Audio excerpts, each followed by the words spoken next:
Isfahan کے ایک اور بہت ہی بزرگ اور علمی اعتبار سے کم از کم آیت اللہ،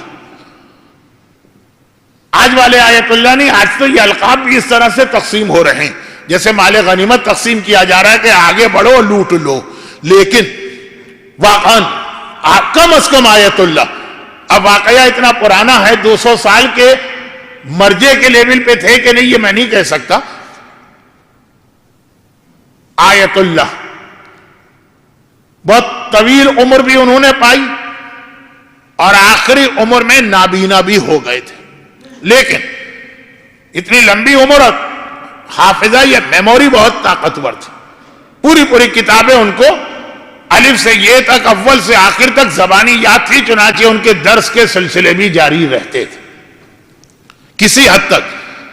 کراچی کے مومنین کو اگر یاد ہو مرحوم مولانا مصطفیٰ جوہر صاحب علی اللہ مقامہ، حافظہ ان کا ایسا تھا کہ جو کتاب انہوں نے 80 سال 70 سال پہلے پڑھی وہ آخری عمر میں نابینا تھے اور خاصے عرصے نابینا رہے، صفحہ نمبر اور سطر نمبر تک کے ساتھ بتا دیتے تھے کہ اس میں کیا لکھا، خالی قرآن نہیں، تقریباً ان کی پوری لائبریری جو خود کراچی کی ایک بہت بڑی لائبریری مانی جاتی۔ تو اب یہ جو بات میں کہہ رہا ہوں یہ تو ان سے بھی بڑے عالم، ہمارے مجتہد بھی تھے اور تقریباً پورا سمجھیے کہ کتب خانہ یا لائبریری ان کے دماغ میں نابینا ہونے کے بعد بھی ہے۔ تو خیر ان کے حالات کو بیان کرنا مقصد نہیں ہے، اس لیے میں نے نام تک نہیں لیا۔ ان کے انتقال کے بعد کسی بھی طریقے سے، اب وہ طریقے کی وضاحت کروں گا، موضوع کہاں کا کہاں، پھر ویسے ہی اس وقت ذرا بھٹک رہا ہے موضوع اور بھٹک جائے گا۔ ان کے انتقال کے موقع پہ یہ دیکھا لوگوں نے، ہر آدمی تو نہیں پہچان سکتا کہ زمانے کے امام آئے اور ان کی نماز جنازہ پڑھی۔ اب میں نے کہا نا کہ واقعات تو بہت سارے ہیں، وہ حجاب والا واقعہ تھا، یہ بھی ایک واقعہ۔ اب ہر ایک کے دل میں یہ تجسس کہ سینکڑوں صاحبان علم بھی مرتے ہیں، مجتہدین کا بھی انتقال ہوتا، متقی اور پرہیزگار لوگ بھی اس دنیا سے جاتے ہیں، امام تو نہیں آتے، ان میں کیا خاص بات تھی؟ چنانچہ ان کے انتقال کے بعد انہی کے لیول کے ایک عالم نے خواب میں جب ان کو دیکھا، دیکھیے ایسے واقعات جب میں اپنی جوانی میں پڑھتا تھا تو 40 منٹ تو لگاتا تھا، یہ شاید میں 5 منٹ میں مکمل کر رہا ہوں، کیونکہ ہر چیز کی تفصیل میں چلا جاتا تھا۔ کیسے ثابت ہوا کہ وہ آنے والے امام تھے، ہیں چیزیں، لیکن میں نہیں جا رہا تفصیل۔ وہ خواب میں آئے تو کیسے آئے اور وہی تھے کہ نہیں، یہ سب کو چھوڑ دیجئے۔ کبھی آپ کے پاس بھی بہت خالی وقت ہو اور میرے پاس بھی کوئی بہت خالی وقت ہو تو الگ سے بیٹھ کے بات کریں گے۔ خواب میں دیکھا انہی کے لیول کے آیت اللہ کہ زمانے کے امام آپ کی نماز جنازہ میں آئے۔ اچھا وہ جو 7ویں امام آئے تھے شتیتا کی نماز جنازہ میں وجہ بتائی تھی کہ یہ خمس دیتی تھی۔ وہ جو آغا سیستانی کے والد کا واقعہ ہے کہ نماز جنازہ میں امام آئے تو بتایا کہ یہ مومنہ حجاب کرتی تھی، یہاں کیا بات؟ تو خواب میں ہی انہوں نے جواب دیا کہ 2 نیکیاں میرے نامہ اعمال میں، یہ عالم ہیں، مجتہد ہیں، ساری زندگی درس دیتے رہے ہیں، خود یہ نیکیاں کتنی بڑی، لیکن امام جس کی وجہ سے آئے، کہا کہ 2 ایسی میری نیکیاں تھیں جس کی بنا پہ امام بھی آئے اور قبر بھی میرے لیے اتنی راحت و آرام۔ دیکھیں ویسے یوں فضیلت و ثواب کے اعتبار سے مجتہد بننا، جس کے چہرے کی زیارت مثل زیارت امام، علم دینا، وہ ساری نیکیاں، یہ بہت سارے، یہ ہر مرجے کرتا،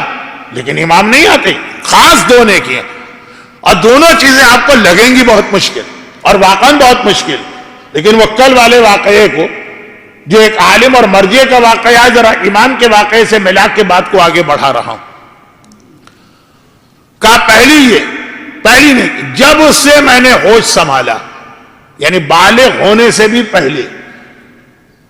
مرد کی حد تک، لڑکے ہوش پہلے سنبھالتے ہیں جس کے لیے لفظ آتا ہے اسلام میں ممیز، اور بالغ بعد میں ہوتے ہیں۔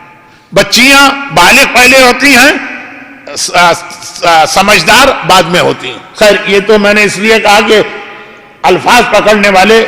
ہر مجلس میں آ کے بیٹھتے ہیں صرف الفاظ پکڑنے کے لیے، تو چونکہ یہ ایک عالم کی بات ہے، یعنی مرد عالم کی، کہا جب سے ہوش سنبھالا مرتے دم تک یہ جو لفظ میں نے کہا تھا نا کہ بڑی لمبی عمر تھی، وہ یہ سمجھانے کے لیے تھی. 90 سال نہ کبھی کسی کی غیبت کی، یہ پھر بھی سمجھ میں آ رہا ہے جبکہ بہت نہ کبھی کسی کی غیبت سنی.